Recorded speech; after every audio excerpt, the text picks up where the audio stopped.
Welcome to the Cool Things Entrepreneurs Do podcast with your host, Tom Singer. In each episode, we explore the interesting lives of business leaders, entrepreneurs, solopreneurs, and others who have a healthy dose of the entrepreneurial spirit. It is time to explore something cool. Now, here is your host, Tom Singer. Hello, and welcome to another episode of Cool Things Entrepreneurs Do. Thank you so much for pulling your chair up to the Cool Kids table. If you've never listened before, my goal as the host of this show is to bring you really insightful interviews with entrepreneurs, solopreneurs, business leaders, people who work inside companies but who have that spark of entrepreneurship, who really are doing things that can help inspire you. On every episode, my hope is that you're going to find a nugget, a theory, a concept, or an idea that's going to help you get out there and do a little bit more, maybe do a little bit better in your own entrepreneurial journey. And we are up to episode number 374 is where I think we are with this one.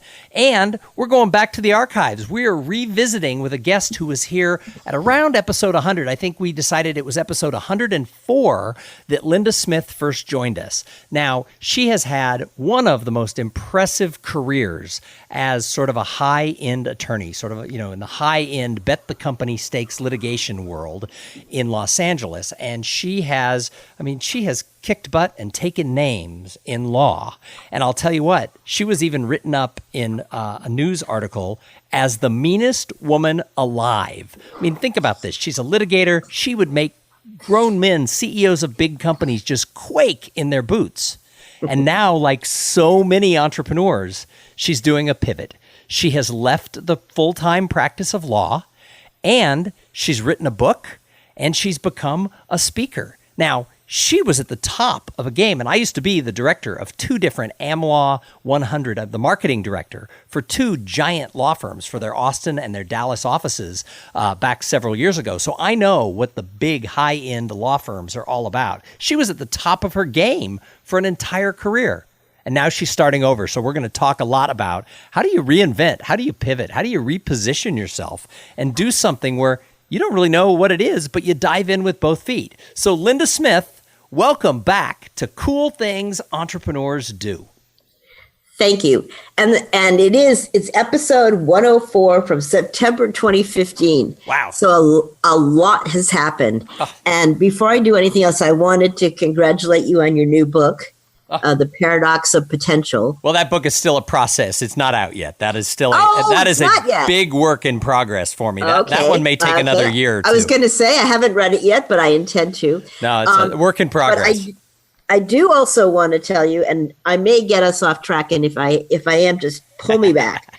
But the idea that people have high potential and don't realize their potential, or as I listened to the interview you did with Dov Baron. Yeah, Dov Baron interview. And he said, living in the buoyancy of potential. Yes. Yeah. But not, but I could have been a contender, but not actually making it. Dovetails perfectly with my message in the book. Awesome. Well, I was so jazzed about it. And in addition, there are, I feel like I'm doing a promo for you. Okay. Is that all right? Awesome. You talk about how, in a world full of gadgets, in a gadget crazed world, people have to establish personal connections and communications that besides just social media and likes and links and shares, that you have to get back to establishing connections with people. That's a huge, huge lesson, and one that is invaluable. And I think as the world becomes more technologically inclined and everyone spends all this time on their devices, you still don't get what you want if you're an entrepreneur unless you establish a personal identity and a personal relationship, or at least, I don't want to call it the semblance of a personal relationship because that makes it sound like it's fake. But sometimes, even if you're reaching people on a social media site, it's good to reach out to them individually or to respond and be in whether it's a mastermind group or just a group and participate with other people.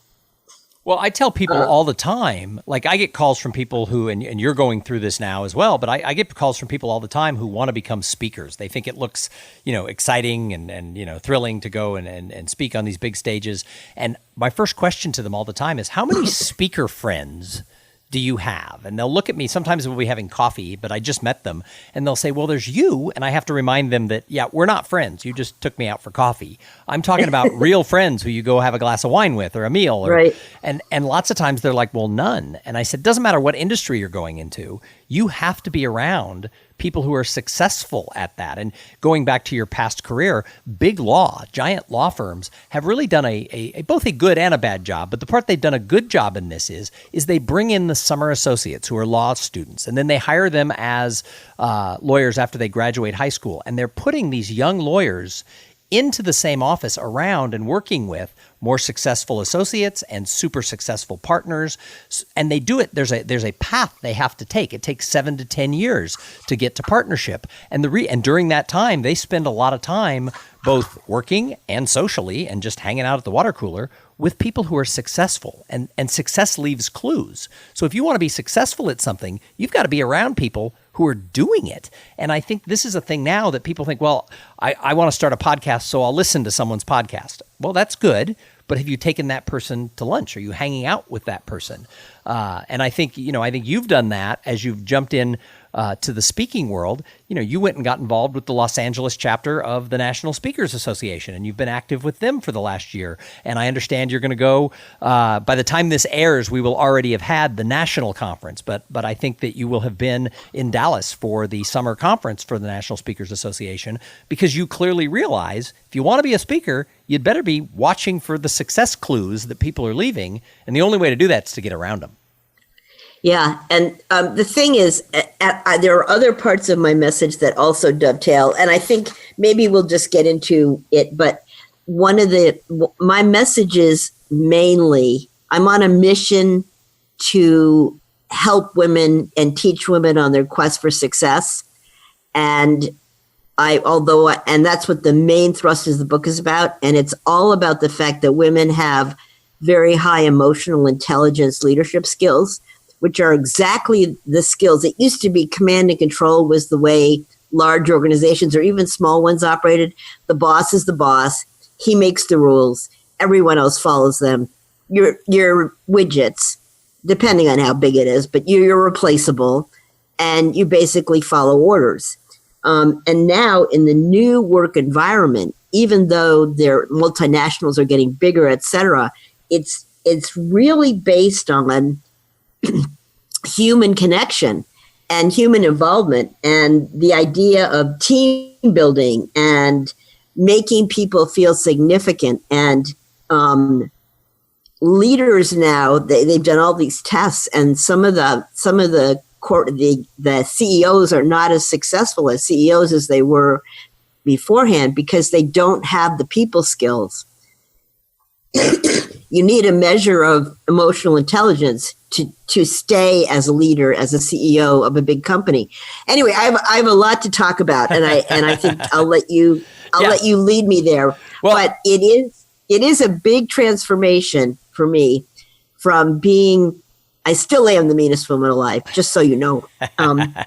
But I've gone from absolute top dog, senior partner, senior litigator, bet the company cases, and as you referred to, I've done the largest antitrust case in the history of the world, representing AMD against Intel in the United States, Korea, Japan, the European Union, Texas, New York, and in front of the FTC.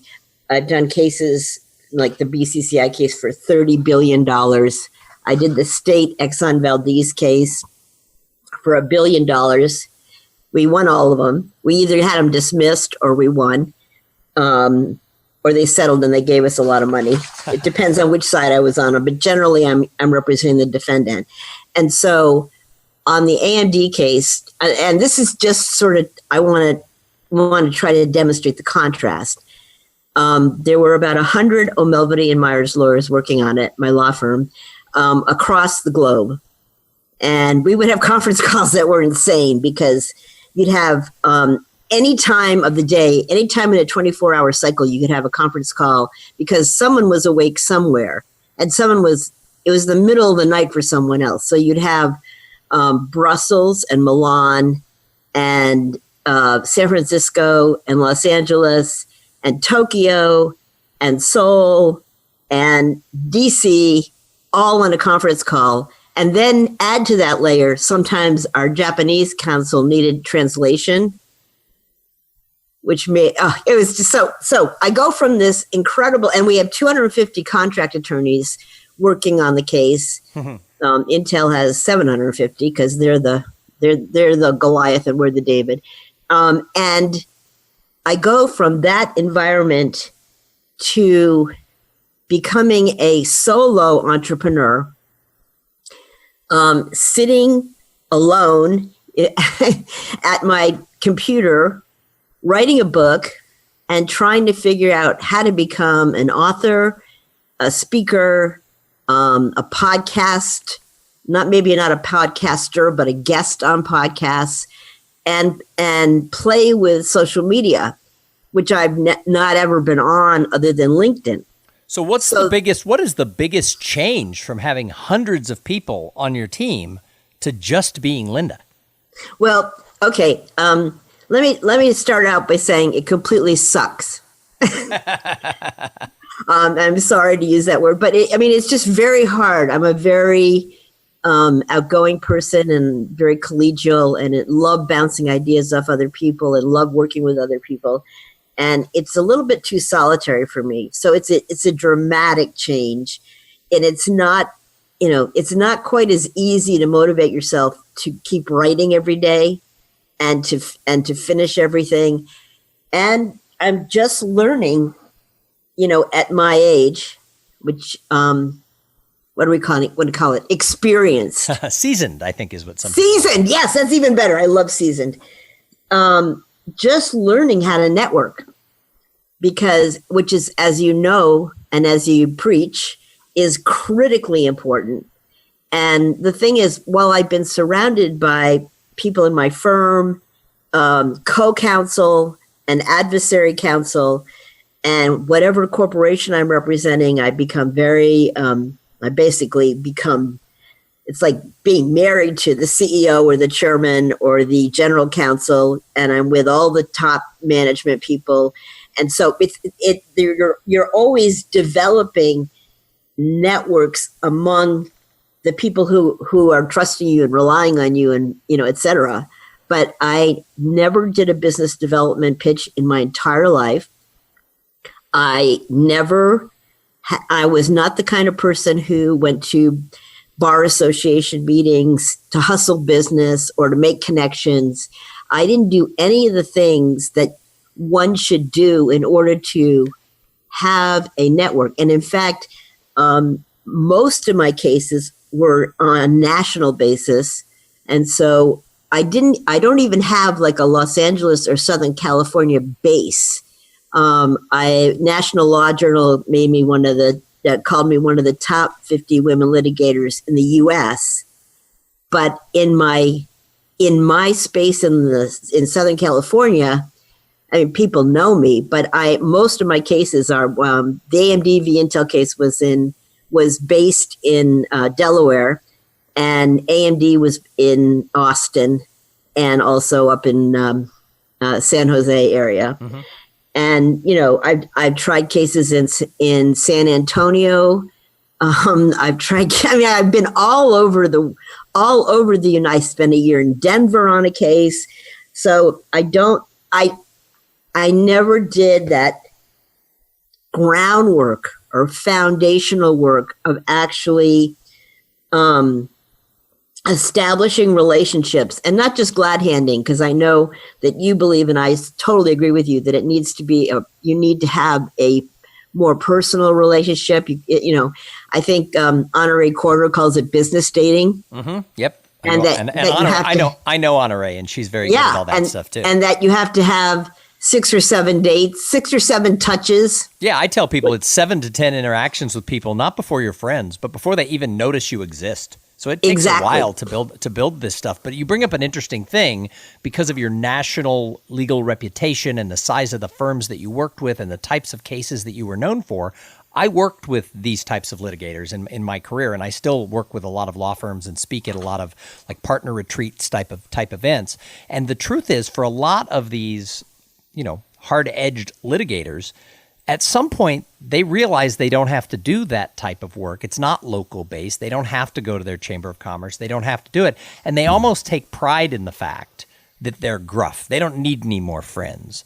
And then their life changes and they hang out their own shingle or they make a change to another thing, and it's like a deer in the headlights. So, you're kind of having that same experience. What are you doing then to be able to do that stuff? I'm suffering. The thing is, I'm going to take exception to being gruff or arrogant because I just never had to. And it wasn't even, I never had to as a first year. I worked on what was a gigantic case for IBM against Transamerica against IBM up in San Francisco, where I was 17th out of 17. And since that time, that was my first case. I've never not had a case. And what happens is you're an associate and then the client, starts calling you and pretty soon they're your client. And so I've never done it at all. The only way I'm really, really good at establishing strong relationships with clients so that they trust me and they believe in me. And of course, I have to win. That's just a given. The excellence is assumed. But then, okay, so now I'm I have to admit, I'm sort of floundering a bit. Honore Corder is my coach on this, and she is, she has helped me with introductions, and I've tried to talk to a lot of other people and get introductions. I have written the book, and the other thing I did, this is actually really funny, especially if you only knew me. Let me just depart for 1 second and tell you, there's a skit that Amy Schumer did with her, and it was a skit she did where she and her supposed mother, of course it was a skit, so it wasn't her real mother, were before a psychiatrist. And the psychiatrist starts out and says, "Now, I want the two of you to be civil. There's no need to scream, cry, or yell at each other. Please promise me you'll try to be civil." And they both say yes. And she said, "Okay, let's begin." And the mother takes out her computer. And the psychiatrist says, "Turn it on." And the mom is sort of trying to figure out where the power button is. And Amy is freaking out. "Mom, you know where the power button is. Mom, it's over where it says power, right there, right there." So she finally leans over and turns it on. And it goes on like that until they're finally absolutely screaming at each other. Well, my son made me watch the skit because he thought it was hilarious and represented exactly how I am with technology. But anyway, so being technologically challenged, I'd never been on Facebook. I've been on LinkedIn for years and I have 4,000 connections and all that, but I'd never been on social media. I'd never been on Facebook. And so I went on a site that I called the Meanest Woman Alive. So it's just meanestwomanalive.com on Facebook. And I started posting, and I was a complete, well, I don't know what we like to call it, doofus.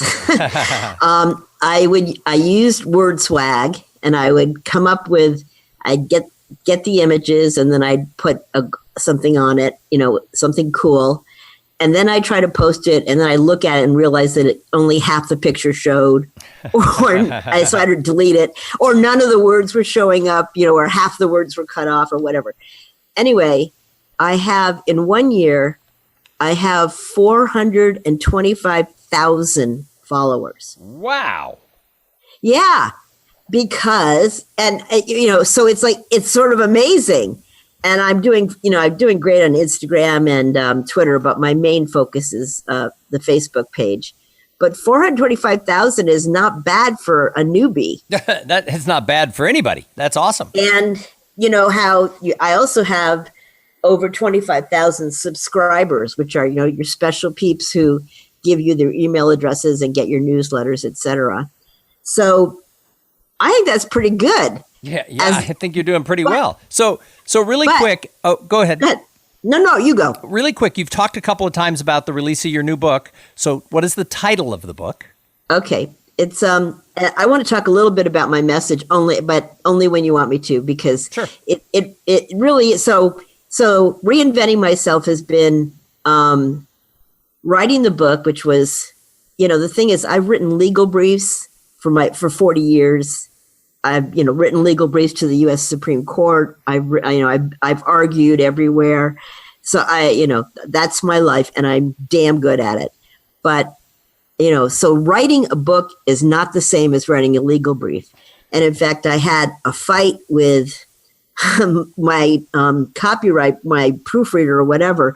I wanted the footnotes to be on the page because I'd done a lot of research, and I had studies backing up everything I said and did.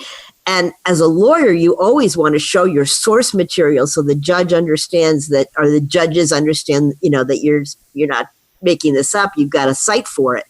And they said, no. If you include them at all, put them at the end, which I ended up doing after looking at Sheryl Steinberg's book and Sally Krawcheck's book and some of the other books like that, and realizing that they do put them at the end. And so I had to figure out how to write like in my voice, because people say when they read the book, it's like talking to me. And then I had to start to learn how to network from scratch in a world I know nothing about, which is the podcaster, influencer, writer world. And then I had to start playing with social media, which I also knew nothing about and made some mistakes. Anyway, so it's been a fascinating journey. I wish I didn't have to take it. I want to start at the top. I say that the problem that millennials have is that they want to start out as the CEO because they were raised to think they were snowflakes and special, and they don't want to do the grunt work at the bottom. They want to get to the top. Well, I was at the top. I didn't want to start over at the bottom, but I did. Anyway, the book is called Smashing Glass and Kicking Ass. Oh, I like Lessons from the Meanest Woman Alive. And of course, being a lawyer, I have a trademark on Meanest Woman Alive. Sure, of course. But that's an awesome title. And one of the things where I think it's going to play really well is there are a lot of law firms who have women initiative meetings. I mean, I think that, you know, you can combine your old world and your new world, because I think that there's, you know, in the legal world, that's a key important topic. Still in big law is how do women, you know, rise through that ceiling. So I think you're onto something for both the legal world, but then the corporate world. There's a lot of events where that's the topic they're looking for. So I bet you're going to get to the top really quick. Well, I hope you're right. Maybe this will put me at the top really quick. But the one thing I wanted to mention though is that this book is not written for lawyers. It's written, I thought my target audience was going to be women coming out of either grad school or maybe just graduating from college, going into any career, because the lessons that I have to teach and the, I mean, just there's, in addition to my overlay, which is the general thing, which I'll talk about in a minute, there's, you know, speaking truth to power, faking it till you make it, showing true grit, how to deal with interruptions, how to develop confidence, like, you know, many, many of those kinds of lessons. And then I illustrate them with stories from my own career, which are generally hilarious or sort of amazing. And I understand that people won't necessarily have those experiences, but I'm using them as an illustrative mechanism. And I thought it was because women are entering the workplace and then not making it. And I can go into that forever, but really not much has changed. So what I'm seeing is that today's women are stalled in their quest to advance their careers, and across every level of work, in every industry, women still struggle to earn the same level of pay, to receive equal access to opportunity and promotion, and to do the work they were hired to do without fear of harassment or the discrimination of gender bias. And what happens is, as you go up the ladder of success, or whatever you want to, as you go up the career ladder, the funnel narrows until in mid-management, there's just a few, and then you get to the top and there's virtually no one. And every meeting I go to as a lawyer, as a senior partner representing major corporations with co-defense counsel, all of whom represent major corporations, or opposition counsel representing the other side in major corporations, I am the only woman there. Oh, still. Yeah, absolutely. Even in today's age, when the farther you get to the top, the less and less women are there. Yeah. So anyway, I thought, but we've done some testing on Facebook, and I think the reason this site took off is because it's women's empowerment with a twist. And the twist is that women already have the ability and unique advantages as women that they can use to lead. And they just don't know it, and they're not tapping into it. But anyway, so we tried to figure out by using different buckets to analyze who's looking at the page. And we divided them between women who were 24 to 34 and women who were 35 to 54 or something like that. And we found that while both are very responsive, the older group is more responsive and more into my page than the younger group. And I do blogs and posts and all that kind of stuff. And I think it's because, and my stepdaughter said this to me, I think as a woman, you start out, you get out of school. First of all, you're in school and you graduate in equal numbers generally, like in law school, and in business school, not maybe in STEM. We can talk about that another time.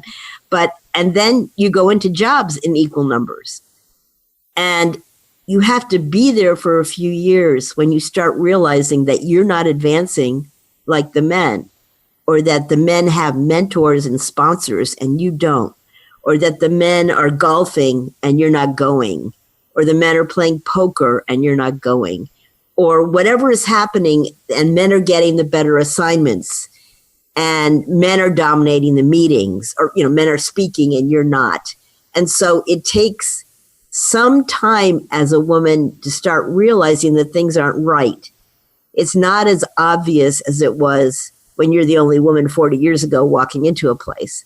But it's still the same. And I've talked to zillions of women in their very successful women who are doing fine in their early and mid 30s who say, when they go out to dinner with a client, their boss says, make sure you wear a short skirt. Still, that's still yes. being said. Yikes. Or their boss has tried to feel them up or ask for sex, or that they're still always a member of the team, but never the lead. Or, I can go on and on about this, and I have all the stats to show. Let me just give you one stat because this really amazed me. 7% of venture capital goes to women. That's too low. And women have something like an 11 or $12 billion, trillion dollar, I don't know what it is, buying power. 7% of venture capital goes to women, and when they get it, it's 20% less than men will get for their venture capital endeavor. So all I'm saying is you started out by asking me about doing this for legal groups, and I'm happy to do that, and I think it's a fertile ground because after 40 years as a lawyer, we come out of law school probably 60-40 women. We get hired 50-50 women, and now today 15% of partners are women. Yeah. Well, it just astonishes me. But I guess what I'm saying is this applies to all women. It applies if you work in the management structure at a department store, if they still have those, or whatever else is going on. And it dovetails. I wrote this book before the Me Too movement and the Time's Up movement. and Weinstein were exposed. But I have one chapter of the book is called Neutralizing and Isolating Assholes. And another chapter of the book is called Dealing with Men Who Think with Their Dicks. And so there are, and believe me, those are just like the shocking titles. There's other ones that are much more.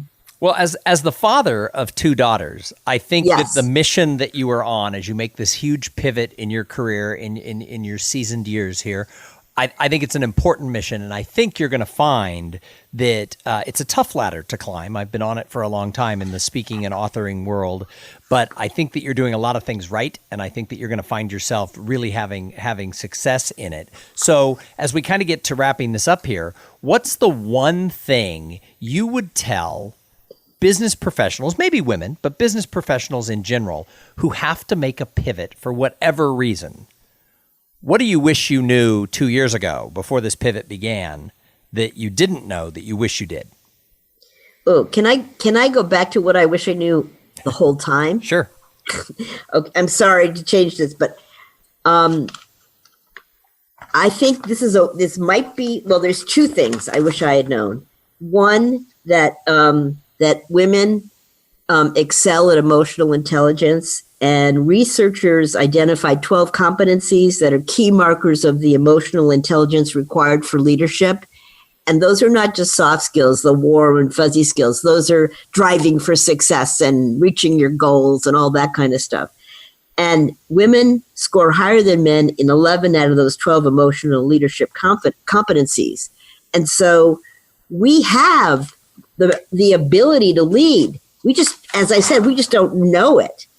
And the second thing, which is something that probably applies to everyone, and I've heard men talk about this too, is particular to women, because women are taught to be good little girls, and boys will be boys, and boys can be obstreperous and break the rules and risk and fail and all that kind of stuff. Girls are supposed to be good.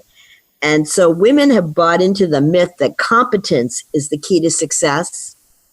And as long as you work hard and do a good job, you'll advance. That's totally, completely wrong. Self-confidence beats competence every time. And there are scientific studies that show this over and over again. So men, this applies to you too. I know women are sort of raised to believe in being good and being excellence, and excellence will out. But self-confidence beats confidence every time. So it's interesting you say that, because in my work and the study I'm doing with this whole paradox of potential, over 70% of the people I interview say they're not living up to their potential at work. And that's what a lot of this whole thing is about what's holding people back. How do we get them to accomplish more? However, of the almost 30% of the people who say, oh yeah, I'm kicking butt, I am living up to my potential, here's the weird statistic. 90% of the people who say that are men. Now, I don't go down that path to find out why, but I find it very fascinating that the people who say, I'm kicking butt and taking names, are almost all men. And yet, in my own life, when I look at the entrepreneurs and the just people in business who I think, wow, they're crushing it, and they're so good, they don't make mistakes. It's often women. So the women aren't standing up saying, yeah, I'm crushing it. And I think that is definitely a cultural issue, is why that answer is coming up that way. Well, but also here's the deal for men and women. Confidence is a skill. And like any other skill, it can be acquired and cultivated so that it grows. So my step one is my Nike advice. Just do it. Act confidently. Acting is a big part of the job. That doesn't mean you need to go through your career pretending. But the first step in jumpstarting your ability to maneuver with assertiveness and poise is to take action. And action breeds confidence. And once you see you can do something, it bolsters your ability to take another action or face another risk. And so I have examples of public speaking and how you speak to a little small audience and your world doesn't end and they don't they don't throw rotten tomatoes at you. And so maybe you'll do it again. So taking action and risking and doing are the ways.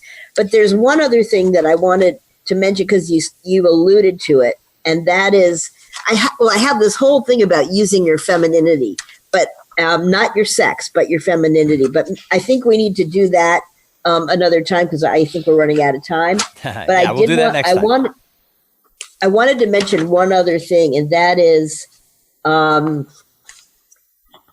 research has found that the one personal quality shared by the most prominent leaders in every field, and this is men or women, is grit. And I don't know if you agree with this. I know you're looking at this whole thing, but I love the word grit. It's a combination of mental toughness, courage, hard work, and sometimes sheer stubbornness to reach your goal. And I really think that grit has a lot to do with it, because there are people of equal intelligence and equal talent who don't make it. Yep. And the winners are the people who have grit. Grit and confidence. And I ask a lot of the people who I interview, what do you think it is that helps people get across that gap from potential to results? And they don't use the word grit necessarily, but the definition you use for it, that's what they say. You've got to just keep going. You just got to pull yourself back up by your bootstraps. And I think that's a great place to sort of wrap up this interview, because I think that's what you've probably known through your whole career, to have achieved everything you achieved in sort of the tough world of big law. However, yes. I think you're finding it as you're rebranding yourself and pivoting, that you've got to double down and have twice the grit. Is that right? Yes, twice the grit, and also learn how to fail and get up again, or learn that you're not the best at something and accept that, but decide you're going to be the best. Well, because you're going to work hard and you're stubborn, and you're just going to bend the world to your will. Well, Linda, thank you for coming back and being a repeat guest here on Cool Things Entrepreneurs Do. You and I will meet in person before this actually has the chance to air, but I think that's going to be great. I look forward to having a glass of wine with you at the National Speakers Association, and I'm sure our paths will continue to cross. We'll have you back on the show in another year and a half or 2 years, and we'll see where the Meanest Woman Alive, what she's up to at that time. So if somebody has to get in touch with you, they're like, I must know more about Linda Smith, how do they find you? Okay. Well, the book is on Amazon in paperback, Kindle, and audio. It's got a great audible presenter.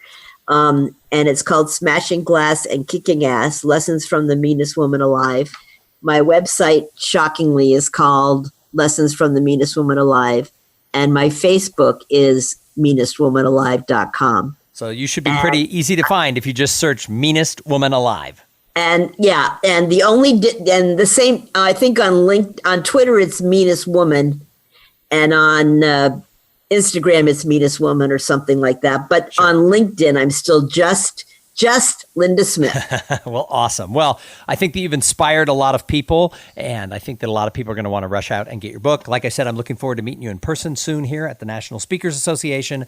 And thank you again for being a guest on the show. And I say it every time. Thank you to the audience, because if it wasn't for the audience, we wouldn't have a show. God bless you, audience. And Tom, thank you. Oh, thank you. We're going to be back soon with an interview with somebody just as cool as Linda Smith. I know you're thinking, Tom, how is that possible? How will you ever find anybody as cool as the Meanest Woman Alive? That's what I'm thinking. Yeah, we'll do it. We do it every week. But in the meantime, I'm going to challenge all of you. Go out there and have a great day. Thank you for being part of the Cool Things Entrepreneurs Do podcast. Without your participation and listening to these conversations, there is no show. Connect with Tom at tomsinger.com and follow him on Twitter at tomsinger.